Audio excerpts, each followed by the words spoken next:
Hello दोस्तों, नमस्कार। मैं हूं मृगेंद्र और आप देख रहे हैं यूट्यूब चैनल आर्डर्सन सोलर।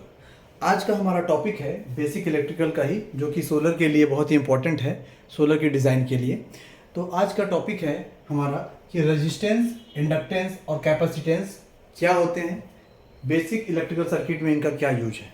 ठीक है, ये रिलेटेड है पावर फैक्टर से भी। जब आप पावर फैक्टर को समझेंगे या पावर ट्रायंगल को समझेंगे, एक्टिव पावर, रिएक्टिव पावर और अपेरेंट पावर, तो उसके लिए भी बहुत ज़रूरी टर्म्स है। ये बहुत ही बेसिक टर्म्स हैं और बहुत ही ज़रूरी टर्म्स हैं। ठीक है, तो सबसे पहले हम देख रहे हैं अपने इस नोटिस बोर्ड में कि लिखा हुआ है यहाँ पे रेजिस्टेंस, जिसको डिनोट करते हैं आर से। इसकी इसकी जो यूनिट होती है वो ओम होती है। इंडक्टेंस को डिनोट करते हैं एल से। इसकी जो यूनिट होती है वो होती है हेनरी। कैपेसिटेंस को डिनोट करते हैं सी से, और इसकी जो यूनिट होती है वो होती है आपकी फैरड। ठीक है, रेजिस्टेंस को ऐसे शो किया जाता है, इंडक्टेंस को कॉइल के फॉर्म में शो किया जाता है, और कैपेसिटेंस को चार्ज के फॉर्म में शो किया जाता है। ठीक है, तो ये बेसिक आपको समझ में आया होगा कि ये रेजिस्टेंस, इंडक्टेंस और कैपेसिटेंस जो आपको दिख रहा है ये बेसिकली होते क्या हैं। रेजिस्टेंस क्या होता है दोस्तों, मैंने आपको पहले ही बता चुका है। इलेक्ट्रिकल सर्किट में जो करंट फ्लो होती है उसके पाथ में रुकावट पैदा करता है, दैट इज कॉल्ड रेजिस्टेंस। मतलब एक तरीके का ये बैरियर है, करंट के पाथ में बैरियर उत्पन्न करता है।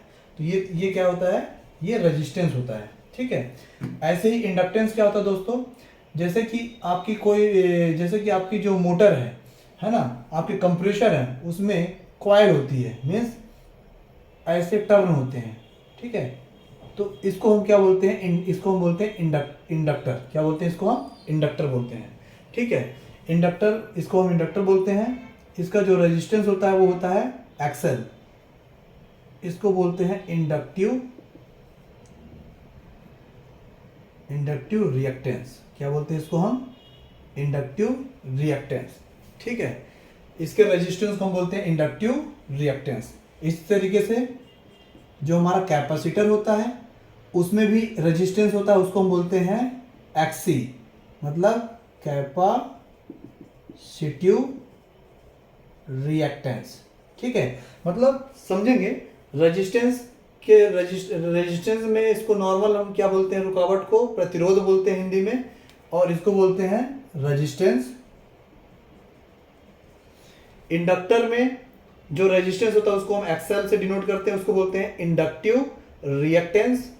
और कैपेसिटर में जो प्रतिरोध होता है, रेजिस्टेंस होता है, उसको हम बोलते हैं कैपेसिटिव रिएक्टेंस। ठीक है, V is directly proportional to I, Ohm's law से आपने सीखा था। तो V इक्वल टू होता है आई आर, यहाँ से रेजिस्टेंस की वैल्यू निकल जाती है V अपॉन में आई। ठीक है, रेजिस्टेंस की वैल्यू क्या आ गई, V अपॉन में आई।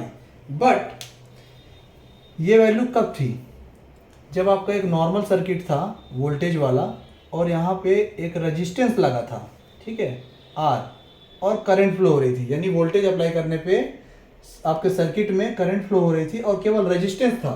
तो वहाँ पे फॉर्मूला आपका जो यूज होता था वो क्या यूज होता था, R equal to V upon में I, रेजिस्टेंस, इसको हम बोलते हैं ओम। ठीक है, बट इस सर्किट में आप देखेंगे कि वोल्टेज जब आप अप्लाई कर रहे हैं तो करंट फ्लो हो रही है, इसमें रेजिस्टेंस भी है, इंडक्टेंस भी है और कैपेसिटेंस भी है। तो तीन चीजें हैं। तो इन तीनों के रेजिस्टेंस को आप अलग अलग ऐसे तो नहीं लिखेंगे कि R बराबर V अपॉन आई, R बराबर V अपॉन आई, XL बराबर V अपॉन आई, XC बराबर V अपॉन आई। तो क्या करते हैं दोस्तों, इसके लिए हम एक टर्म होती है इम्पीडेंस। क्या होती है, इम्पीडेंस, इसको बोलते हैं, इसको डिनोट करते हैं जेड से। तो इम्पीडेंस बराबर होता है आपका, इसके अंदर आपका R, XL और XC, तीनों के रेजिस्टेंस को क्या कर दिया जाता है, ले लिया जाता है। तो बेसिकली कंबाइंड फॉर्म में हम इसको बोल सकते हैं Z बराबर V अपॉन में I। मतलब बोला जाए मोटा मोटा तो रेजिस्टेंस की जगह हम क्या रख देते हैं, value Z is the impedance. तो Z बराबर हो जाता है V अपॉन में I। मतलब अगर इस सर्किट की मैं बात करूं तो इस सर्किट में रेजिस्टेंस निकालने के लिए क्या हो जाएगा आपका Z बराबर V अपॉन में I हो जाएगा। और इस सर्किट में जिसमें केवल रेजिस्टेंस है, इसमें रेजिस्टेंस निकालने के लिए R बराबर हो जाएगा V अपॉन में I। तो दोस्तों इस तरीके से ये रेजिस्टेंस, इंडक्टेंस और कैपेसिटेंस को हम समझते हैं। ठीक है, अब मैं इसकी कुछ बेसिक टर्म्स और समझाऊंगा आपको, जिसमें आपको और अच्छे से समझ में आएगा। रेजिस्टेंस क्या होते हैं प्रैक्टिकली आप देखेंगे एग्जांपल के तौर पे।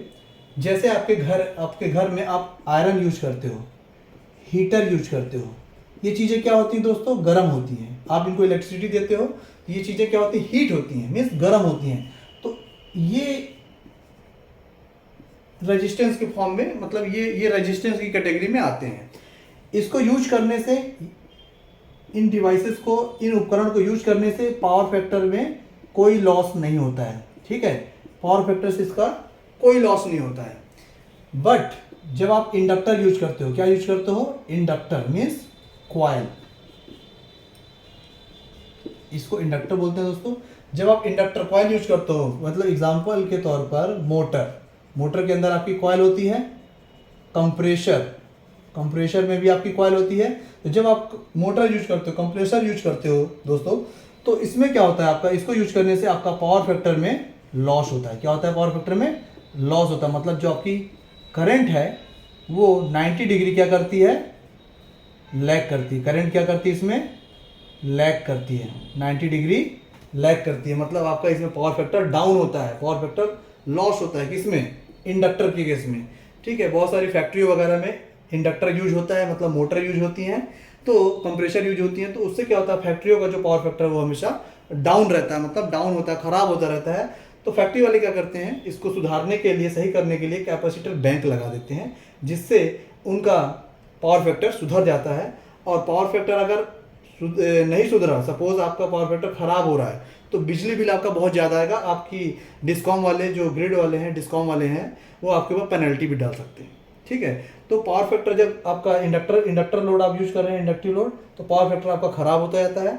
उसको सही करने के लिए, क्योंकि इसमें करंट लैग करता है, उसको सही करने के लिए कैपेसिटर बैंक लगाए जाते हैं, उससे आपका पावर फैक्टर फिर सही हो जाता है। और तीसरा होता है आपका कैपेसिटर। ठीक है, तो कैपेसिटर में क्या होता है दोस्तों, कैपेसिटर में यहाँ पे ये चार्ज इकट्ठा होता रहता है। और कैपेसिटर में क्या होता है, करंट, इसमें करंट क्या करती है, लैग करती है। कैपेसिटर में करंट क्या होती है, कैपेसिटर में करंट क्या होती है, लीड करती है। ठीक है, क्या करती है, यहाँ पे करंट लीड करती है। मतलब कैपेसिटर अपने आप को चार्ज कर लेता है, चार्ज करने के बाद ये सर्किट को पावर भी देता है। ठीक है, पावर देने के साथ साथ ये क्या करता है, आपका इसमें करंट लीड करती है। मतलब जब पावर फैक्टर आपका, इंडक्टिव लोड यूज करने से पावर फैक्टर आपका जब खराब होता है, तो कैपेसिटर मीन्स कैपेसिटर बैंक लगाने से आपका पावर फैक्टर सही किया जाता है। मीन्स इसमें करंट लीड करती है, याद रखिएगा, और इसमें इंडक्टर में करंट आपकी लैग करती है। तो ये दोस्तों RLC मीन्स आपका रेजिस्टेंस, इंडक्टेंस और कैपेसिटेंस को समझने का टर्मिनोलॉजी था। आशा करता हूँ कि आपको ये समझ में आया होगा। इसको आप समझ जाएंगे तो इसके बेसिस पे फिर इलेक्ट्रिकल सर्किट में आप इनका यूज कर पाएंगे, और पावर फैक्टर क्या होता है और पावर ट्रायंगल क्या होता है उसके बारे में आप आगे के वीडियो में आप समझेंगे। ठीक है दोस्तों, नमस्कार, मिलते हैं नेक्स्ट वीडियो में।